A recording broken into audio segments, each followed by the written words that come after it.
For today's video guys, magluluto tayo ng pusit. Pero hindi na to basta pusit guys kasi sobrang laking pusit niya. Kinili to namin kanina, nasa 4 kilo siya. Ayan, nabili namin to ng 702 pesos. Ganito siya kalaki guys. Ayan, so ang gagawin namin dito, iihaw namin siya. First time ko sa buong buhay ko nakakita ng ganito kalaki na pusit. Ayan. So tignan nyo guys, sobrang laki ng mata niya. Guys, ito yung kamay ko. Tapos gano'n siya kalaki. Malinis tong kamay ko ha, nadumihan lang siya kasi dahil sa sa tinta ng pusit. Fresh na fresh pa to guys kasi kaninang umaga lang to. Kaya lulutuin namin siya agad. Tignan nyo guys, galamay pa lang mabubusog ka na dito. How much more kapag dito sa loob. Sobrang laki niya talaga guys, grabe na amaze ako. Hiwain lang namin yan at saka ilalagay na namin siya dito sa loob.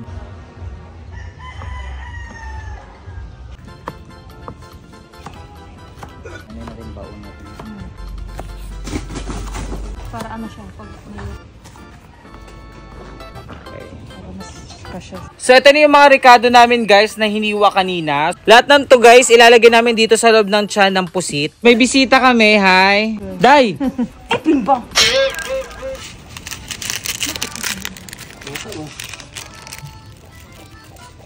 So ilalagay na namin siya guys dito sa loob. Sige, Para kita. ayan.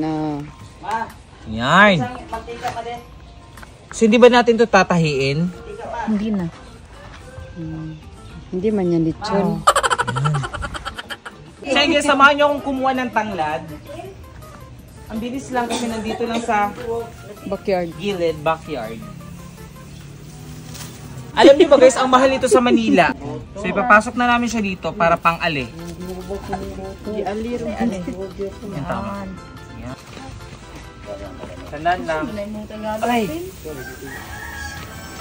So sana maluto siya. A few moments later. Epic fail! Ang lakas ng ulan, yung niluluto namin sa baba. Sana maluto to.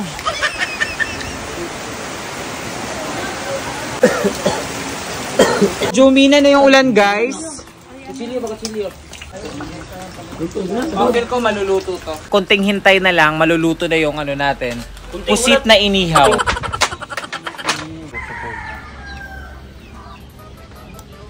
So yun guys, tatry na natin siya. Itong tiyan yung unahin natin. Okay. Sana masarap to. Kaso wala pa tayong sausawan, so kukuha muna tayo dyan ng mga laman. Sobrang taba niya. So meron tayong chili sauce dito. Okay, taste test. The moment of truth, let's go. Ha? Masyado siya makunat. Kailangan pala guys, medyo malilit yung hiwa para ma-appreciate mo siya. Tay, sauce. Ang anghang ng sauce. Chili. Grabe. Masarap siya. Siyempre with kanin. Try natin itong galamay guys. Na-try ko na to kanina. And then, muntingin natin siya. Mas magaganda, mas maliliit na hiwa. Eto, gantong hiwa lang.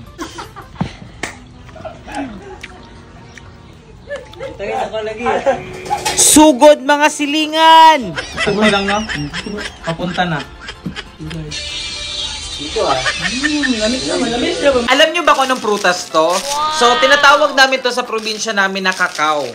And sobrang paborito ko to guys, lalo na dati guys. Actually, galing pa tong Mindanao, dinala ko dito. Ito din yung main ingredient guys kapag gagawa ng chocolate. Itong buto nito, ginagawang kokwa. Sobrang excited ko kasi ngayon na lang ulit ako makakatikim nito. So, ipapakita ko sa inyo kung paano siya buksan at kainin. Hatiin lang natin siya dito sa gitna. Yan. Ingat-ingat lang. Okay, and then, kapag nahati mo na siya, buksan mo na siya sa gitna. Oh! Epic fail, guys! Parang sira na ata. Sira na. Okay, try natin to. Sana hindi to sira. Uy! Hindi nga sira. Oh! Wow! Wow! Okay to. Nice! Try din natin to, guys. Akala ko sira lahat. Okay, not bad. Try natin tong last. Uy! Wow! Diba? Mukha siyang sira dito sa labas, guys. Pero, tignan nyo naman. Hinog na hinog. Sobrang excited akong itry ito. Let's go! Sa apat, guys, isa lang yung sira. Ito yung sira. Hindi siya pwedeng kainin, pero pwede siyang gawing kokwa. So, wala naman tamang way ng pagkain ito. Pwede mo siyang gamitan ng tenedor, para ganyan, o pwede din siyang kamayin. Pero sa amin, dati sa probinsya, kinakamay lang namin siya. Ayan, kuha ka lang nito. As long as wag mong lunukin yung buto. Oo, wag mong lulunukin yung buto kasi hindi pwedeng kainin yun. Ayan. Ganyan lang. And then, let's go. Matamis siya. Yung lasa niya, guys, matamis. Matamis na medyo maasim. Ayan. Kuha tayo ulit.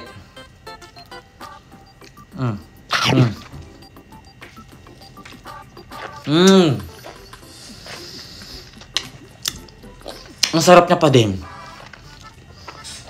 Mas sumarap siya, guys, kasi nilagay ko siya sa ref. Kaya lumamig siya.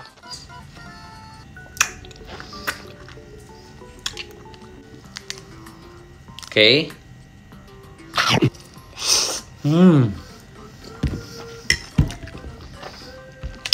Basta sobrang sarap niya. Paborito ko pa din to. The best prutas, i-rate ko to ng 10 out of 10. First time ako makatikim nito. Sa ilang taon kong nabubuhay dito sa mundo, ngayon lang ako makakatikim nito. Ayoko muna mag-judge kung masarap ba siya o hindi kasi first time ko lang tong matatry. For today's video, guys, kakain tayo ng sea urchin or tuyom sa Bisaya. So by the way, guys, nandito pala ako ngayon sa Mindanao. Ay, nandito sa probinsya namin. So guys, papakita ko sa inyo kung paano siya babalatan or bubuksan. Iko, Andra. Ito na pag pinakutsilyo, dito na pagkita. Kasi mabuak mo na siya, no?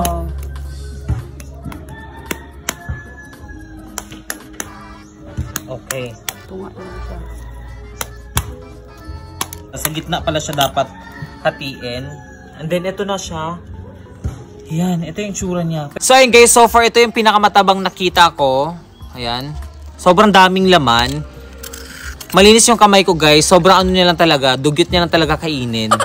Kasi madami din siyang tinta. Oo, hindi ko expect yun. Akala ko pusit lang yung madaming tinta. Pati din pala to. Dami na laman, oh. Grabe. Ayan. Tignan nyo, guys. Ang dami akong nakuha dito. Sa ganito kalaki, guys, ito lang yung makukuha mo. Pero ganun talaga siya. Siyempre, hindi pwedeng walang suka. Kasi suka talaga nagpapasarap nito. Kaya natin ng suka. Ayan. Ito yung tsura niya, guys. So, ayun, guys. Taste test. Let's go.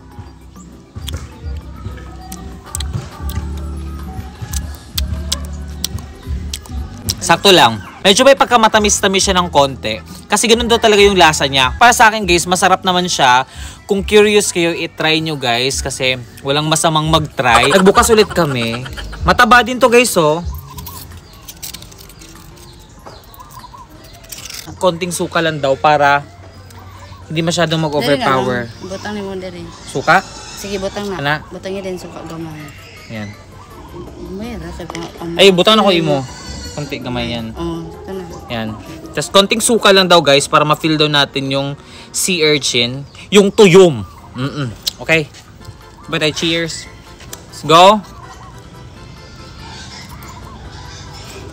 Tamis lang eh.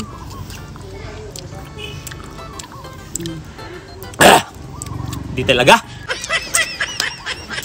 Tamis gani. Ayaw lang. In fairness, matamis siya, guys. Ang sikreto pala dun, konting konting suka lang. Huwag mo siyang gawing balot. No reaction. So ayun guys, ang tinutukoy niya dito, itong super sour na candy sa balat ng lupa. So ayun guys, marami nagsabi, ang OA ko daw mag-react. So try natin to ulit ng walang reaction. Oo. Grabe kayo guys, so dalawahin na natin. At sabi pa sa comment guys, tumatamis daw to kapag tumatagal. So dalawahin na natin. Okay, no reaction. Accepted. So ayun guys, let's go. Ayaw ko to.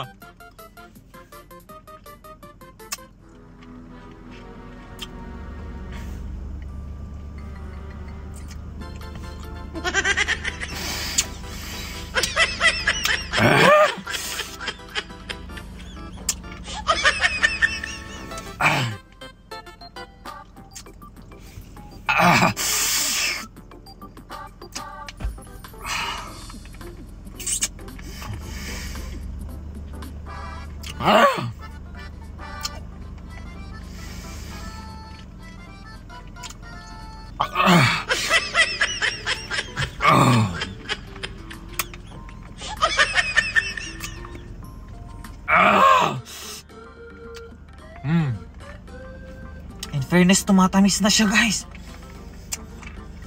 Totoo nga. Gets ko na. Kukunin mo lang yung asim na part, tapos after nun, tatamis na siya. Para na siyang candy, guys.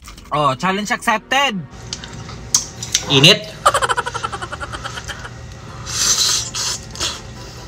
Dahil nag-crave ako ng samyang, ayan guys, samahan niyo ako magluto ng samyang. Oo. Kasi lahat ng mga dumadaan sa FYP ko, puro mga samyang mukbang. So ayun, kumulo na yung tubig natin.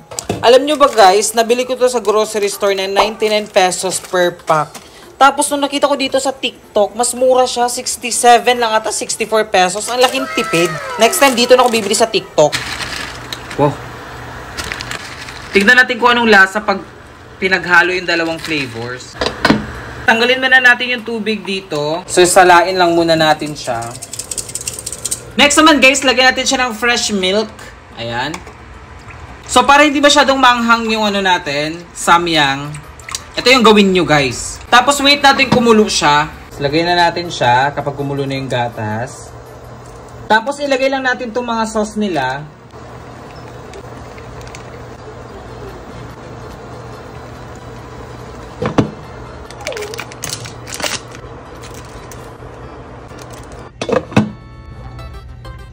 Eggs. So yun guys, ready na yung samyang natin. Let's go. Okay. Grabe. Naglalabay ako.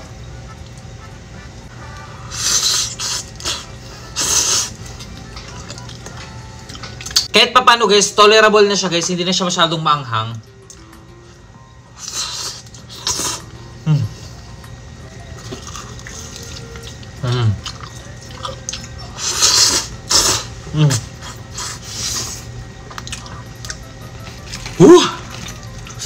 Anghang.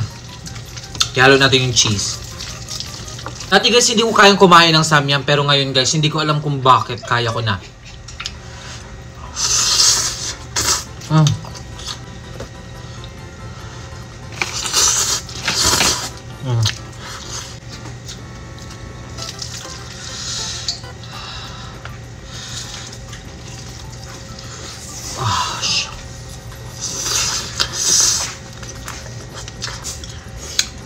Another nori.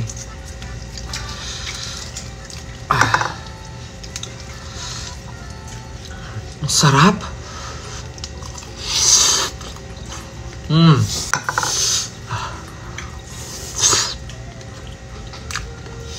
Sobrang sarap ng combo na yun guys.